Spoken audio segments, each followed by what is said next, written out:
বিপত্তায়নী gate দেখো।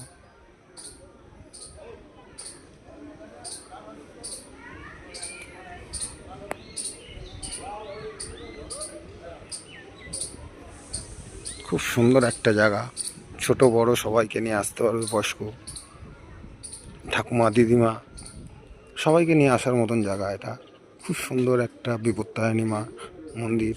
দেখো, সব দেখাচ্ছি তোমাদের, সব কিছুই তোমরা দেখতে পারবে। তা ফাইনালি বন্ধুরা আমরা চলে যাচ্ছি। তোমরা এখানে আসতে পারো, এসে এখানে প্রসাদ নিতে পারো। তোমরা সবাই পুজোর প্রসাদ এখানেই পাবে, ভিতরেই।